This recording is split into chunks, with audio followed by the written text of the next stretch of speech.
Y para terminar esta última clase, donde vemos el efecto de señales exógenas sobre el crecimiento y desarrollo, vamos a volver al efecto de la temperatura sobre el crecimiento y desarrollo. Cabe destacar que si bien la temperatura tiene un impacto muy grande sobre el crecimiento y desarrollo de las plantas, los mecanismos involucrados no están tan bien descritos como en el caso de la luz, donde se conoce mucho sobre los sensores lumínicos y sobre las vías de transducción de estos fotorreceptores hasta que se desencadena una respuesta final, como puede ser la germinación, la respuesta de escape al sombreado o la regulación de la transición floral. En el caso de la temperatura se sabe menos, recién ahora se empieza a entender y el grupo del doctor Casal recientemente junto con otro grupo de Inglaterra ha demostrado, ha identificado que el fitocromo B, además de ser un sensor lumínico que permite captar cambios en la composición espectral de la luz en la relación rojo-rojo lejano, también puede actuar como un sensor de temperatura, siendo posiblemente el primer sensor de temperatura claramente identificado en las plantas, en ese caso modulando el crecimiento de las mismas. La temperatura afecta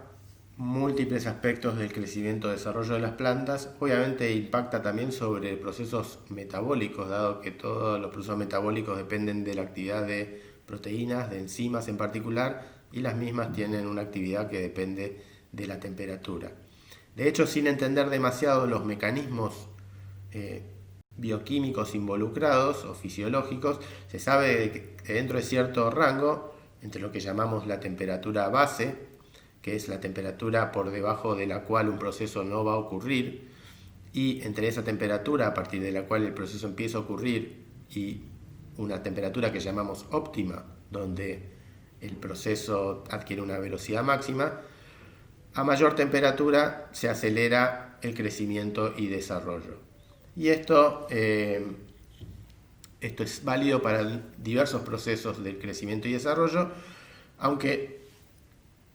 no tenemos muy claro cómo ocurre esto a nivel mecanístico. Parte de esto simplemente puede ser parte del efecto de la temperatura sobre el metabolismo, aunque como vamos a ver en la próxima diapositiva, la temperatura claramente tiene efectos que trascienden su efecto sobre los procesos metabólicos y actúa como una señal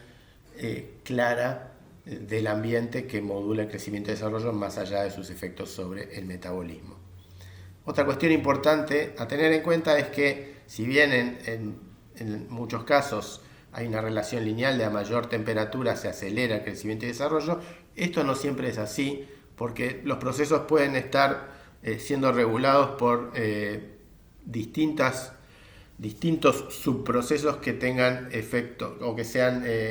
sensibles de diferente manera a los efectos de la temperatura. Por ejemplo, si son regulados por una hormona y por un lado la degradación de la hormona se acelera más que su síntesis por la temperatura, no necesariamente los procesos regulados por dicha hormona se van a acelerar frente a un aumento en la temperatura. Entonces hay que tener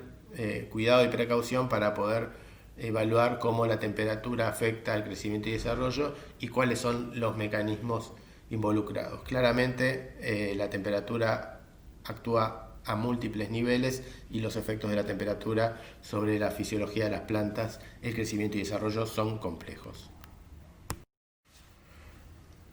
Pero más allá de la complejidad de los efectos de la temperatura sobre el metabolismo, crecimiento y desarrollo de las plantas, claramente hay algunos efectos de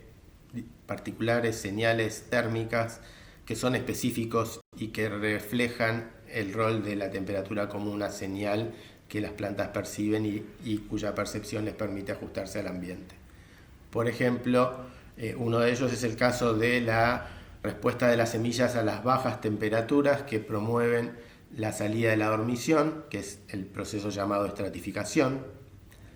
Un ejemplo quizás más claro aún de que la temperatura regula procesos en forma que van más allá de los efectos sobre el proceso metabólico es el hecho de que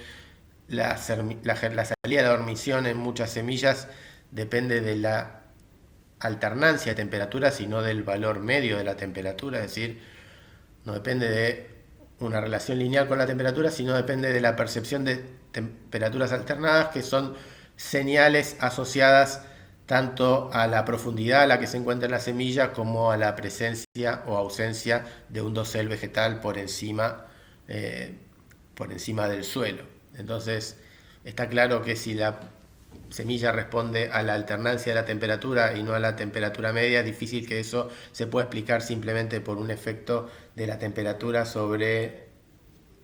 la velocidad de procesos metabólicos. Claramente la temperatura, en este caso la alternancia de temperaturas, actúa como una señal que refleja una condición ambiental y la planta de alguna manera o las semillas perciben esa señal y ajustan su patrón de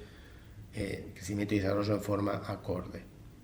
Y el otro ejemplo claro de esto, si bien para temperatura ambiente hay una relación que indica que a medida que la temperatura es mayor, el inicio de la floración se puede anticipar. Esa es la respuesta genérica de plantas a temperatura ambiente, no necesariamente de plantas cultivadas. En muchas especies y en particular en muchas cultivadas, como el trigo y la cebada, hay materiales genéticos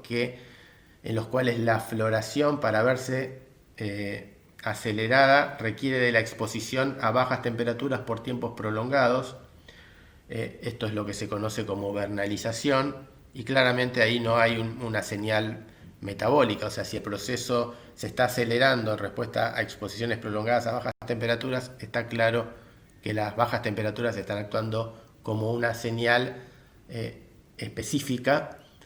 sobre el control del crecimiento y desarrollo, y no es un efecto genérico de la temperatura sobre procesos metabólicos de las plantas.